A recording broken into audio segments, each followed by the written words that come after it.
Who's that? I'm over here by the McClellan Arch. I'm sure there's something about McClellan in Grant's tomb. It's got a message there's something about Lincoln in there.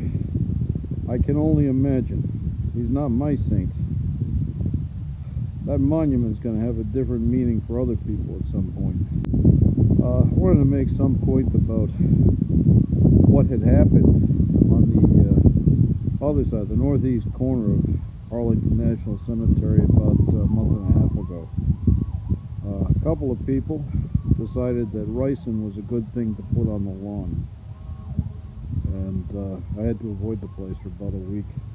We kept it open for traps to test for who'd notice and who wouldn't. We do that a lot these days. It's really a great determinant of whether somebody's actually guilty or innocent. Here's a general I wish I knew. He mopped up after MacArthur's disasters. Changed the course of the war. Just told Marshall's ghost, who's standing behind this grave, that he's not going to show up in my two-pane glass world view. I'm not entitled. Somebody else is going to have to take his picture if he shows up for that. He might not, you know. He's kind of wily. He was a top general in the Army in World War II. And relevant to today, when I listen to Trump talking about the abuses of our trade policy, I'm just shocked at the shallowness of the debate. What we need is another Marshall Plan. Does anybody know the history since George came up with his Marshall Plan? And he wasn't the only one. I mean, Kennan, I think, originally came up with the idea. And Marshall, to his astute credit, decided to be the face on it. At least that's how I read it. And what the idea basically was the world was empty except for the U.S. Everything was smashed. And we had the production capability, and what we had to do was rebuild all those different countries so they could become consumers and we could be peaceful, instead of the disaster that followed World War I and the reparations and the rest of it. And that basic mentality permeated U.S. trade policy all the way until last year, or maybe the year before. We need to rebuild everybody and let everybody, excuse me, rip, rape, and rob us. That changed. We just had enough.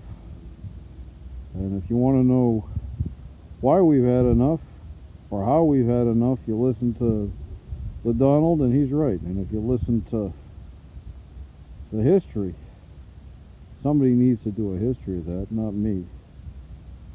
That might be a very interesting topic for a real historian and not some Marxist idiot. Somebody's across the way over there with what we call ISIS STP in their tank. By the unknowns. Zimmerman, beginning of the gas war, World War I. Don't forget my son. The beginning of the gas war in Saco. I don't understand why this one's here and in a prominent place and right in front of Killmaster. Been wondering that for a while. Lost at sea, huh? Interesting year to be lost at sea. What do you know? I come up here looking for inspiration sometimes. Jack and I already have a lot in common. Except I was dealing with, what do we call that? Blockchain gassers. Distributed gassing. If you want to look at that as an example of blockchain and how penetrated the human version of it got, I'm about to find out as I sit here now talking about it in January, I guess it's 26th, 2018. The other thing Jack did that I didn't know is he had his office at the palace for, I think it was 20 some odd years after World War I. His desk is there. That should be public display. At his office, if it doesn't have a marker on it, should have one. I'd like to know how he looked at the world and where from. I think the desk belongs in the Smithsonian. It's been terrific to have an example like Jack to follow in the footsteps of, and we should all be as Jack's soldiers were, really getting it and thanking him. His example was an inspiration to me, and maybe to many others. I know he inspired Patton. Amazing what kind of a legacy Jack left. Great thing about markers is they remind you, if you know a little bit about history, some of the things you're supposed to remember that our forebears were supposed to have taught us and we're supposed to remember. And sometimes you can have some fun with it, like I sometimes do. I'm thinking about Teddy Roosevelt right now, looking at what he'd probably call the Elizabeth Warren test. And thinking of Ricky Fowler, listening to that idiot with a big shame-feeding smile on his face, talking about, I don't know, I changed the channel. I can't stand listening to him, especially after what happened at National Airport. Then we flip to Elizabeth Warren, and going, okay, I can listen to this better than Ricky. Then we go to Susan Collins, and I go, I'd rather listen to Elizabeth, which something that Teddy might say, you know, bully, bully, the way he allegedly, at least stereotypically did. He'd say, what we have here is an example of the Elizabeth Warren as the gold standard for test in which hypocrite you'd rather listen to. So we'll call it the best hypocrite test. Bully, bully. Sometimes the odd world gets to play games. You see his wife Alice? Whose wife was Alice? I just walked across diagonally this way from the Rough Riders Monument. No coincidence, that's a divine intervention by a spirit making me forget my cane, so I went back and cut across. There's Cromwell. Different one. Something that the Brits never really learned the lesson of, did they? Why was Cromwell on the warpath all the time? And as I look at the mast of the USS Maine and the sailors and Marines that were on the Maine, let me point out that George Washington, that Grant's tomb has in it what I suspect, followed half of Cromwell and half of the pretend crown. Kind of the best of both worlds, isn't it? There's a legacy that I'm going to be interested to see from Grant's perspective. Warfare and technology have obviously changed. I'm standing among the graves of the soldiers and sailors of the Maine, looking at the tomb of the unknowns. A lot of these markers are unknown. In fact, most of them are. Now, with warfare changed the way it has, I don't even remember the last time we had anyone unknown. Must have been Vietnam. And even those we're starting to identify, I guess, or somewhere in the middle of it. I don't know what the Russians think about a cemetery such as this. They have some cemeteries, obviously. They have a lot of mass cemeteries, principally from World War II. Something about this place is special, and it's an indication of the type of culture we have.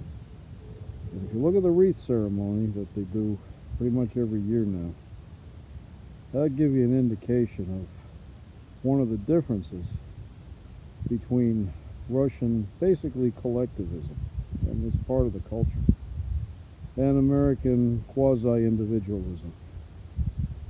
I've always considered individualism to be kind of a giant waste of time. I'm not sure I still do. I mean, I'm an Indian. We were collectivists too. But I was other things before that. It's going to be an interesting area of social scientific research too. I can't wait till we get going on the next round, whenever that happens. And thanks to all who we really have to thank are the knuckleheads of Maine, and not the USS Maine. Out. Back to business. There are very few benches in Arlington, and the ones that are there either have rice and boxwoods around them, or they managed to put a worky crew upwind, blowing all kinds of stink over here. The smell of ISIS STP is in the air. I'm gonna have to go around and uphill instead of just downhill to avoid this stuff. Would be nice if I could have a place to sit down. My knees hurt. They keep me going, don't they? Oh no, everything's a coincidence. That's why every damn bench has gas around. There aren't many benches. Here I am at the Lee Mansion. Last time I was here, the general himself invited me into the house. Wow, is this ghost. There are the boxwoods. They're all over the place here. No, not those. They were ricened in the fall. They really reeked, and I did get one guy to agree with me. That stuff's gotta go. Now they're still here. They don't really stink today, and the wind's coming now in this direction. I don't know. Somebody treat them? I heard there were treatments, but I never confirmed it. A few months ago, I stood over there at the Jefferson Memorial in front of his statue, and I told a story. The story was about Jefferson's reaction to his advisors telling him that Napoleon was offering the Louisiana Purchase, or what turned out to be that, to the U.S. And Jefferson, who was a diplomat, replied, "You want me to buy Indian territory from the French? You must be kidding." Actually, I don't remember what he said after the question, but you can imagine. I wonder if that's in Grant's tomb. Another very rare place to sit. Very beautiful boxwoods. I don't know if they smell or not. I'm not hanging around. I can't smell them right now. I've never been a big fan of Al Haig, but he was in charge that day. And look how the media treated him. That was kind of the beginning of the insanity. And there were some odd things to make sure that the Constitution read that he wasn't in charge. Well, there's the palace. It's pretty easy in this light to tell what it is, isn't it? There's the White House right next door. I'm standing in the corner. We got a VXA attack, where it was preceded just slightly by a little bit VXB. It's just like Roslyn was like that. Well, I guess they don't want me to move in. I don't know. What's a crazy man to think? Man, I tell you, that's my palace. Boy, those guys in Davos sure are impressively rich, aren't they? I am the French Tonnerre from Monty Python. It works every time. Keeps them coming anyway. It's all we needed to do. Listen, my children, and you shall hear of the midnight ride of Paul Revere. He got on his horse and was captured at Brookline, and the only guy who made his mission complete was Prescott. Back to the Schumer Mengele blank fine G shower. This really what you want, folks? Next station will be Rockford Line track 2, Cherry Grove.